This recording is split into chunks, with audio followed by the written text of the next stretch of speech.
दुनिया वालों, जितना जोर है लगाओ, हम हिंदुस्तानियों को रोक के दिखाओ। हम 75 साल पहले नहीं रुके, जब मिट्टी में रेंग रहे थे, घुटनों पर घिसट रहे थे। अब क्या रुकेंगे? अब तो हमने पंख उगा लिए हैं और सैकड़ों आसमान कंधों पे उठा लिए हैं। फिर भी मुकाबला करना चाहते हो तो मैदान में आओ, हमें रोक के दिखाओ। तुम्हें लगता था हम गए गुजरे हैं, बेचारे हैं।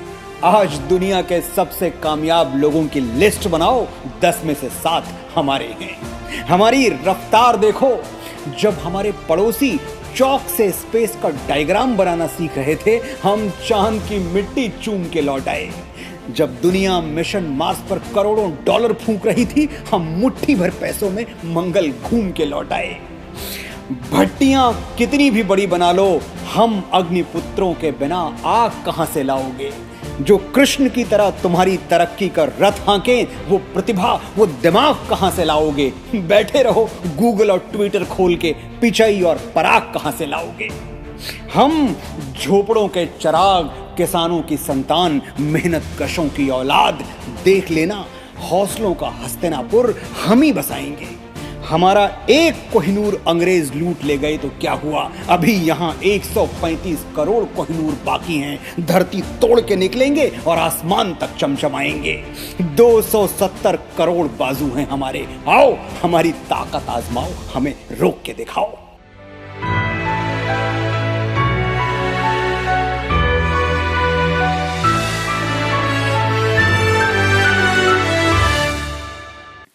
नमस्कार, मैं हूं मनोज मुंतशिर। आप सभी को आजादी के अमृत महोत्सव की बहुत बहुत शुभकामनाएं। आज हम जो कुछ भी हैं, अपने बीते हुए कल का परिणाम है। कल हम जो कुछ भी होंगे, आज का परिणाम होंगे। आज बढ़ाया हुआ हमारा हर एक कदम, लिया हुआ हर एक निर्णय ये निर्धारित करता है कि कल हमारी दिशा और दशा क्या होगी। आज जब हम अपनी स्वाधीनता का 75वां महापर्व आयोजित कर रहे हैं, आज़ादी का अमृत महोत्सव मना रहे हैं, तब हमारे लिए यह अनिवार्य हो जाता है कि हम 75 सालों के अपने इतिहास से सीख लें और अपनी आंखों में आज़ादी के 100वें साल का एक खाका खींच लें। ये शताब्दी संकल्प की घड़ी है। हमें आज ही ये तय करना होगा कि अगले 25 साल के अमृत काल में हम कैसा भारत बनाना चाहते हैं।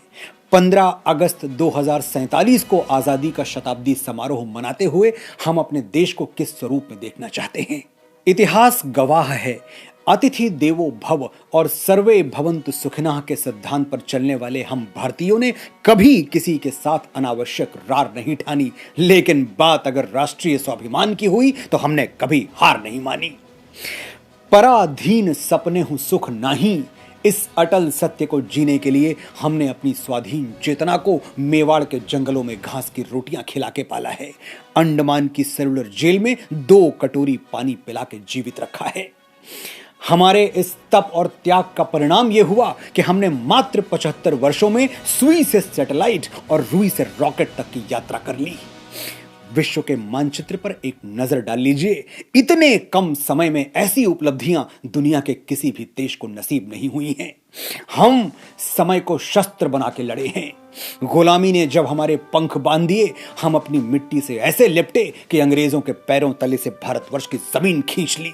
और जब आजादी ने हमें आकाश दिया तो हमने पहली ही उड़ान में मंगल चूम लिया। यह है हमारे संकल्पों की शक्ति और आत्मविश्वास का परिणाम। दुनिया में हम अकेले हैं जिन्होंने सीमित संसाधनों के बावजूद इन 75 सालों में इतराने लायक उपलब्धियां अर्जित की हैं। हमें अपनी उपलब्धियों पर आकाश भर अभिमान है, लेकिन ये सिर्फ हमारी आरंभिक उड़ान है। इस अमृत काल के लिए हमारा एक ही संकल्प होना चाहिए, एक ही व्रत होना चाहिए कि हम राष्ट्र हित के लिए समर्पित हो जाएं और ये सोचने के बजाय कि देश ने हमें क्या दिया, हम ये सोचें कि हमने देश को क्या दिया।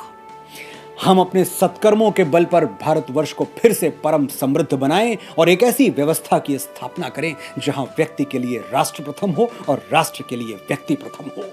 हम भारतवर्ष को एक ऐसा स्वर्ण समाज बनाएं जो अपने नायकों का अनुकरण करे, अपने अतीत की गलतियों से सीखे, ज्ञान दीप की तरह जले और राम राज्य के आदर्शों पर चले। क्या है राम राज्य? पूज्य गोस्वामी तुलसीदास जी कहते हैं, बयर न कर काहू सन कोई, राम प्रताप विषमता खोई। दैहिक दैविक भौतिक तापा, राम राज नहीं काहू ही व्यापा।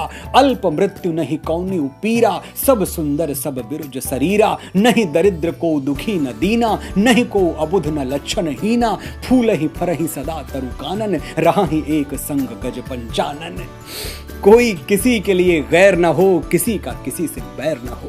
कहीं दुख ना हो, भूख ना हो, लाचारी ना हो, बीमारी ना हो। पेड़ों में फल और पौधों में फूल आए, सब मिलजुल कर जिए, सब खुल के जिए।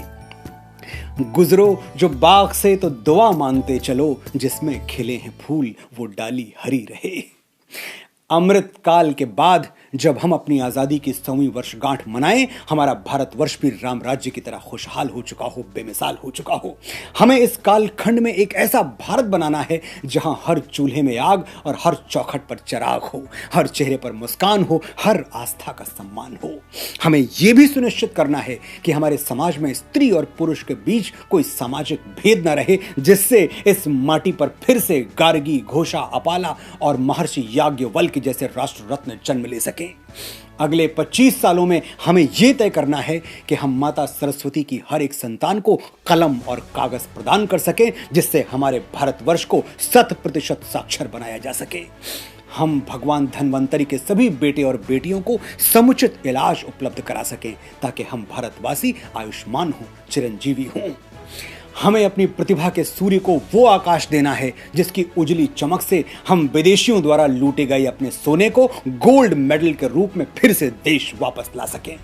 हमें इसी अमृत काल में वो प्रयास करने होंगे जिससे हम अपने देश को अपने स्वर्णिम अतीत की तरह विज्ञान, तकनीक, कला, साहित्य, संगीत और चिकित्सा का हब बना सकें।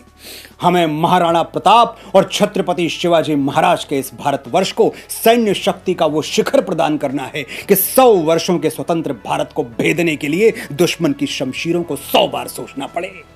आज 15 अगस्त 2022 को हम सौगंध लेते हैं कि 15 अगस्त 2047 तक भारत को सर्वगुण संपन्न बना के रहेंगे।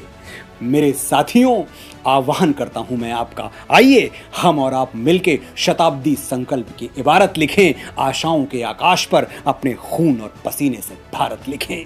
जय हिंद, जय हिंदी, जय भारत, जय भारती।